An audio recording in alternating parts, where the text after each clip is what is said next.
I wanna shoot, baby. Stack, especially in the back, brother. Wanna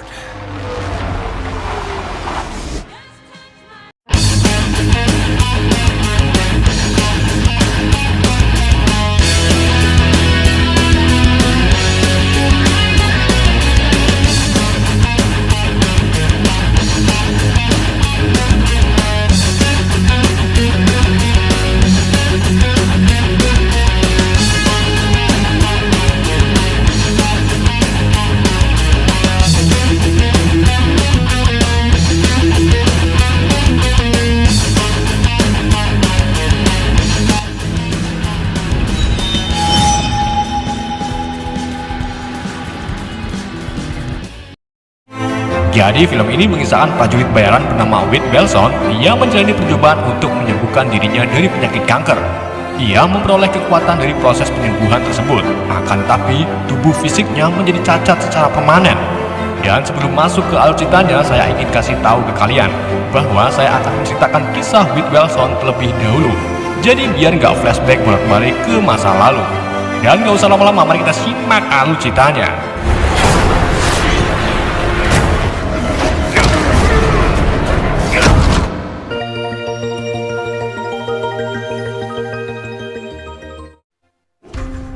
Berawal dari Wade Belson, seorang tentara bayaran yang tinggal di kota New York. Suatu malam, ia sedang bertugas untuk menghentikan seorang pria pengantar pizza bernama Jimmy yang selalu menguntit seorang gadis.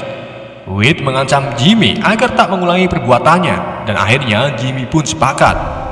Setelah itu, Wade menemui gadis yang menyuruhnya untuk memberikan bukti berupa foto kalau si Jimmy tak akan menguntitnya lagi. Show these kids how it's done. Selesai bertugas, Wade mendatangi bar tempat temannya bekerja sebagai bartender. Ia bernama Wessel. Wade memesan minuman yang disebut blowjob yang rasanya seperti comberan dan meminta Wessel membawanya ke salah satu preman, lalu mengatakan kalau minuman tersebut berasal dari pria bernama Bagong. Alhasil si preman mengajar Bagong habis-habisan hingga membuat Bagong sekarat. Setelah perkelahian mereda, Wade didatangi seorang pelacur bernama Vanessa. Mereka berbincang-bincang tentang kehidupannya masing-masing yang sama-sama kacau dan aneh. Di sini Wade mulai jatuh cinta kepada Vanessa.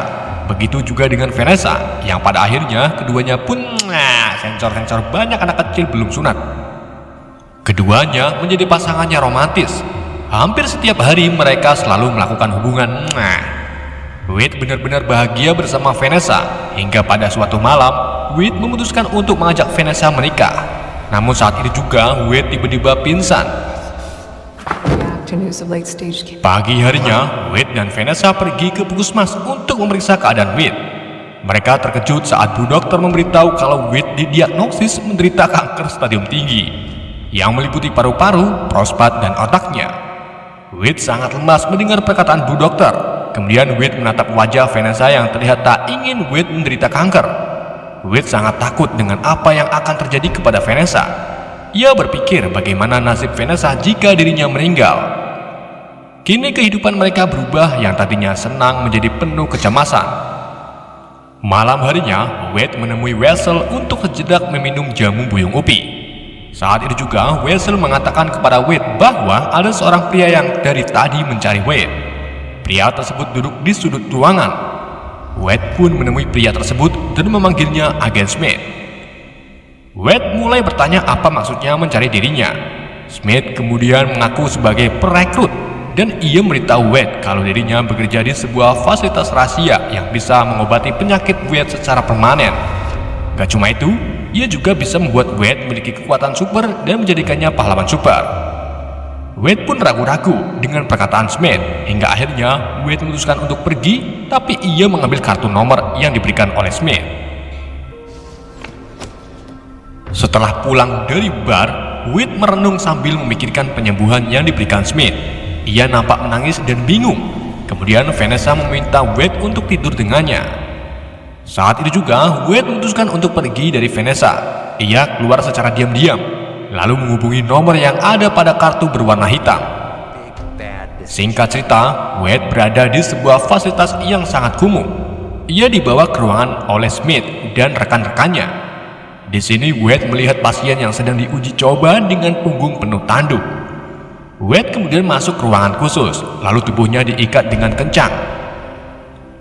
Di sini, Wade bertemu dengan Ajak bersama asistennya bernama Angel Dust. Ajak adalah seorang mutan yang memiliki kemampuan tak punya rasa sakit, sementara Angel adalah mutan yang memiliki kekuatan besar, kebal, sama seperti Juggernaut. Ajak kemudian mengatakan bahwa agar sel-sel kanker di tubuh Wade modar, Wade harus disuntikan gen X atau gen mutan. Akan tetapi setelah disuntikan gen X, Ajak harus membuat Wade mengalami stres yang sangat ekstrim agar sel-sel mutan di tubuh Wade aktif. Wade menjalani teknik penyiksaan hingga membuat Wade sangat tersiksa dan kesakitan. Well, we'll have to keep on hurting you. Like to light a spliff off you. Setelah disiksa, Wade terlihat mengobrol dengan salah satu pasien yang senasib dengannya. Pasien tersebut bernama Bob. Saat ini juga Ajak datang. Di sini Wade mengolok-olok Ajak setelah mengetahui nama asli Ajak yang ternyata adalah Francis. Francis pun kesal karena nama aslinya terbongkar.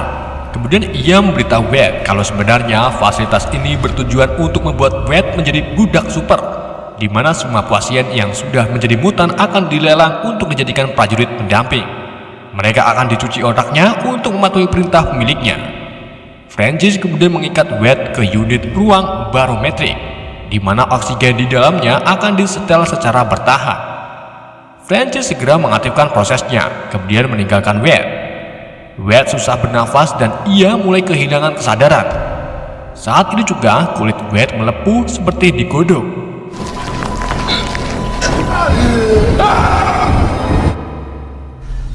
Setelah proses barometrik selesai, Francis membuka ruangan unit dan memberitahu Wade kalau kankernya sudah hilang karena mutasi di tubuh Wade telah aktif, yang berarti sekarang Wade adalah seorang mutan.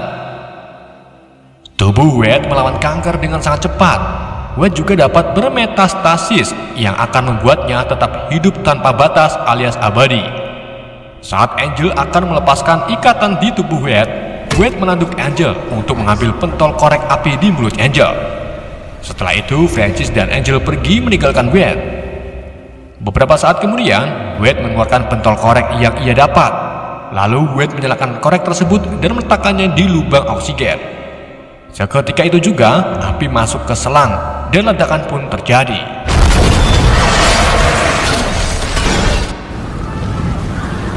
Francis kemudian datang untuk memadamkan apinya.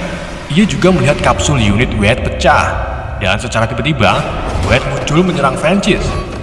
Keduanya terlibat perkelahian yang brutal.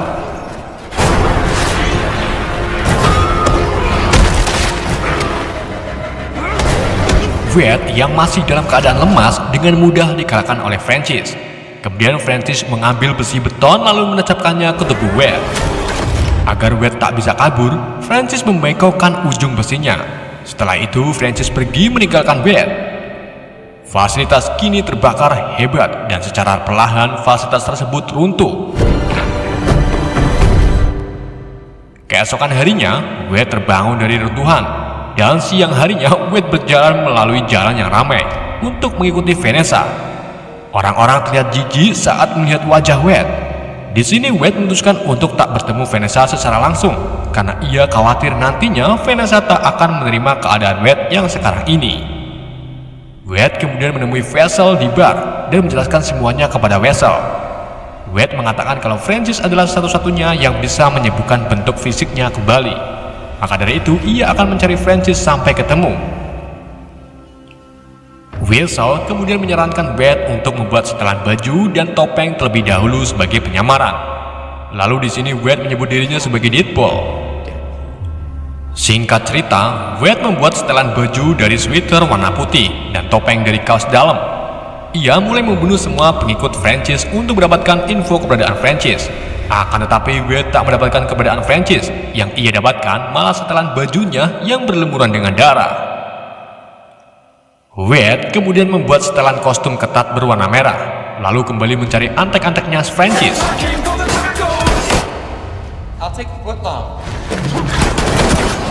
Wade akhirnya menemui agen Smith untuk menanyakan tentang keberadaan Francis. Wade berhasil membuat Smith memberitahu keberadaan Francis. Setelah itu, Wade membunuh Smith agar tak merekrut orang-orang penyakitan lagi. This little piggy went to Pagi harinya, Francis terlihat sedang COD dengan seorang yang membutuhkan mutan untuk dijadikan pembunuh bayaran. Setelah COD selesai, Francis dan rombongannya kembali ke camp. Wade yang tahu keberadaan Francis memutuskan untuk menuju ke lokasi menggunakan taksi umum. Wade berkenalan dengan sang supir yang bernama Dopinder. Di perjalanan, Wade menanyakan foto seorang gadis yang dimiliki Dopinder. Dopinder mengatakan kalau gadis tersebut adalah kekasihnya, namun ia baru saja kehilangan karena kekasihnya direbut oleh sesepunya,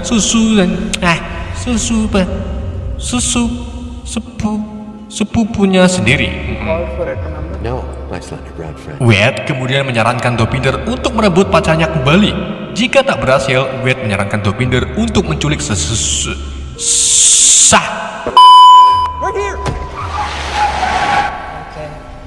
Wade kemudian turun di atas jembatan untuk menunggu rombongan Francis.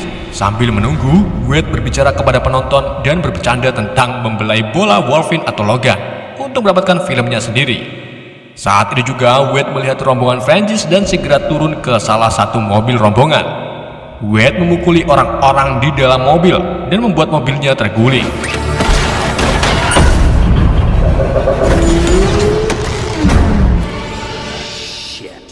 Beberapa pasukan Francis terbunuh dalam kecelakaan tersebut. Di sisi lain, tepatnya di sekolah Charles Xavier, tempatnya para mutan, Colossus mendapat berita kalau Deadpool telah membuat kekacauan di jalan raya. Colossus menyebut kalau sebelumnya ia pernah membujuk Deadpool untuk bergabung dengan tim X-Men, tapi ia menolaknya. Colossus kemudian memanggil salah satu siswa bernama Negasonic the Neck Warhead untuk bersama-sama menangkap Deadpool. Please, you ate breakfast, yes? Kita kembali ke Wade, di mana Wade ini sedang dikepung oleh kelompok Francis. Wade sangat kesal karena ia lupa membawa tas yang berisi senjata, dan ia hanya memiliki 12 peluru di pistolnya. Wade mulai membunuh beberapa orang sambil menghitung beberapa banyak peluru yang ia tembakkan. Tanpa sengaja, Wade melewatkan beberapa tembakan, namun ia berhasil membunuh 3 orang dengan satu tembakan. Kemudian satu orang berhasil bangkit kembali karena peluru yang ditembakkan Wade tak membus kepalanya. Wade kemudian menggunakan 2 pedangnya untuk membunuh orang tersebut. Setelah itu datanglah pria menggunakan motor. Wade langsung melempar pedangnya dan mengenai roda motor, membuat motor tersebut terguling.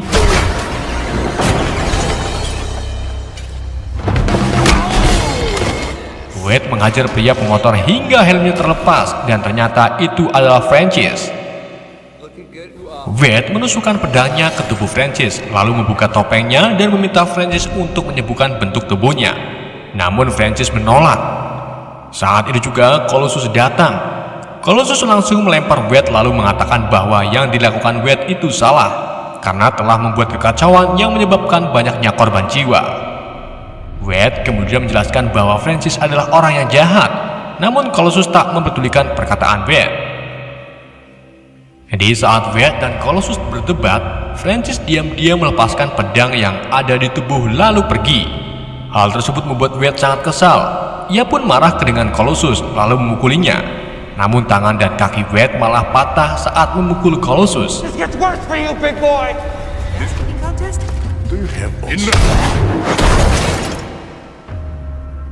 Colossus kemudian memborgol Wade lalu menyeret Wade untuk dibawa ke hadapan Charles Xavier. Akan tetapi Wade memilih untuk kabur dengan cara memotong tangannya. Wade terjatuh dari jembatan dan mendarat tepat di truk sampah. When life ends up breathtaking. Singkat cerita, Wade sampai di tempat persembunyiannya. Ia sekarang tinggal bersama seorang nenek buta bernama Ai. Di sisi lain, Francis kembali ke fasilitas rahasianya. Ia mengobrol dengan Wade Wilson kepada Angel, di mana Wade ini akan terus memburu Francis untuk mempertanggungjawabkannya atas apa yang telah Francis buat. Francis kemudian memutuskan untuk membunuh Wade. Ia akan memancing Wade untuk datang ke fasilitasnya. Malam harinya, Wade dan Ai duduk di depan ruang tamu.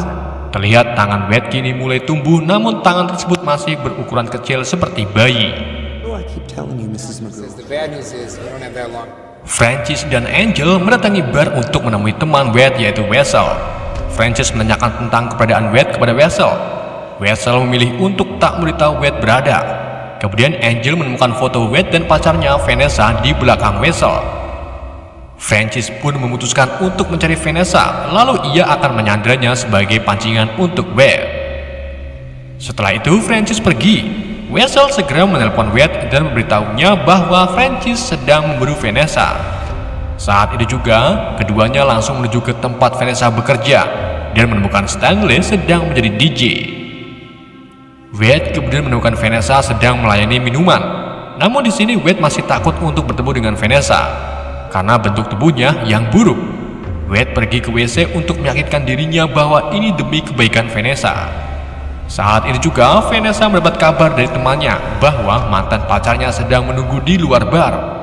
Vanessa pun segera keluar dan menemukan seorang pria berdiri di balik kegelapan. Saat pria tersebut menghampirinya, ternyata ia adalah Francis. Francis langsung menyuruh Angel untuk menangkap Vanessa lalu membawanya pergi. Wade yang baru saja keluar dari WC nampak bingung karena Vanessa tak ada di dalam bar.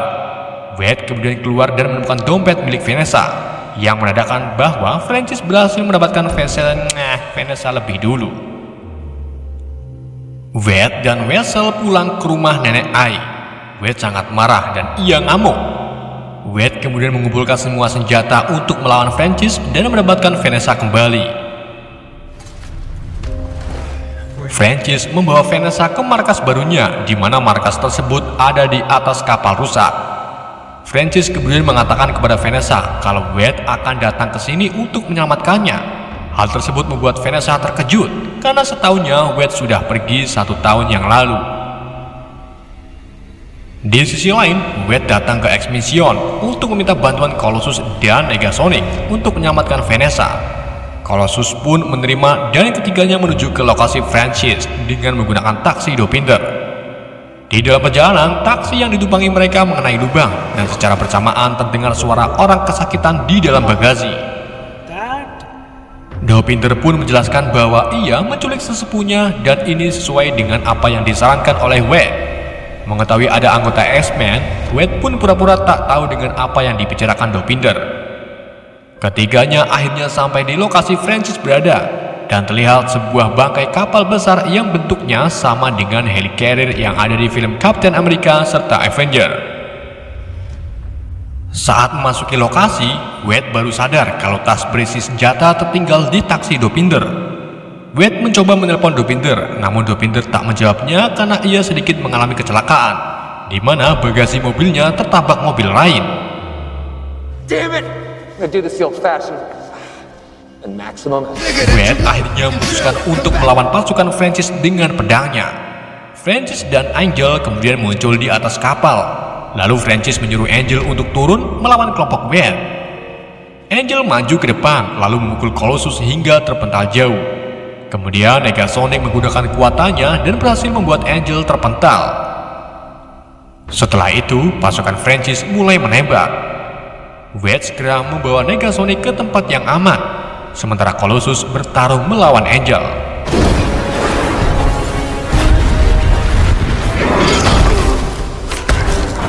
Karena terus ditembaki, Wade kemudian mengeluarkan sempak lalu mengibarkannya.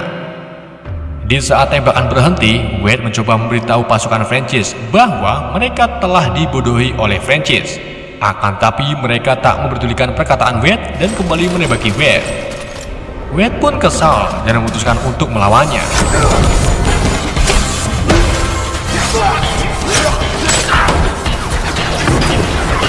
Wade berhasil membunuh semua pasukan yang ada di bawah, sedangkan Colossus berhasil membuat Angel terpental. Di saat Colossus akan membantu Angel, Angel malah melawan Colossus dengan memukul batang Colossus sampai terpental. Wade mengumpulkan mayat pasukan lalu menatanya untuk membuat nama Francis. Francis yang melihatnya langsung menyuruh pasukan tersisa menembaki Wade. Wade bersembunyi. Setelah itu ia disuruh oleh Negasonic untuk naik ke atas papan besi di atasnya. Setelah Wade naik, Nega langsung menggunakan kekuatannya dan membuat Wade terlempar ke atas kapal.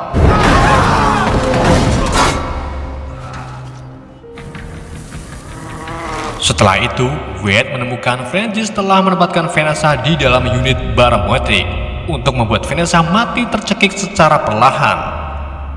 Wade pun marah, lalu ia memulai pertarungannya dengan Francis. Let's try to kill each other. Di dalam pertarungan tersebut, Wade berhasil melemparkan pedangnya ke arah barometrik. Vanessa kemudian memanfaatkan pedangnya untuk keluar dari unit.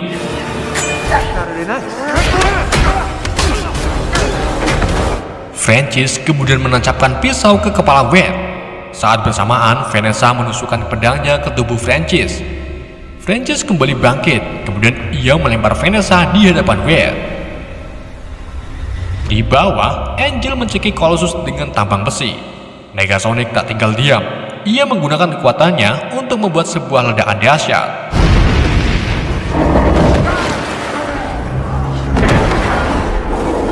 Ledakan tersebut membuat Angel terpental dan membuat kapal besar runtuh. Wade kemudian memasukkan Vanessa ke dalam unit barometrik untuk membuat Vanessa tetap aman.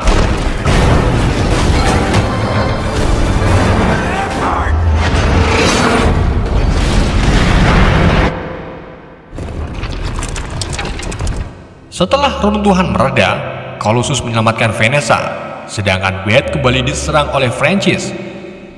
Wade akhirnya berhasil mengalahkan Francis. Walaupun Francis mutan yang tak memiliki rasa sakit, namun ia bisa dibunuh jika dihancurkan bagian kepalanya. Wade pun akan menembak kepala Francis, akan tetapi Colossus datang untuk menceramai Wade. Wade yang muak dengan Francis langsung menembak kepala Francis hingga pecah. Setelah kejadian tersebut, Vanessa menghampiri Wade lalu menamparnya. Vanessa menanyakan kepada Wade kenapa ia menghilang begitu saja. Wade menjelaskan yang sebenarnya, kemudian ia menunjukkan mukanya yang jelek kepada Vanessa. Dan inilah alasan Wade tak ingin bertemu Vanessa karena takut Vanessa menolak. Namun ternyata Vanessa ini benar-benar mencintai Wade apa adanya. Ia tak peduli bentuk fisik Wade saat ini, yang terpenting ia bisa hidup bersama Wade selamanya. Keduanya pun akhirnya bertukar air liur.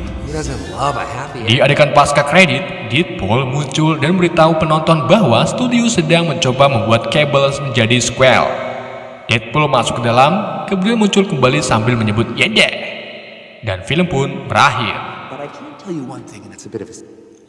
Oke, itulah alur cerita film Deadpool. Semoga kalian terhibur dengan alur cerita yang saya bawakan. Sekian dari saya, wassalamualaikum warahmatullahi wabarakatuh. It's like your last Saturday night.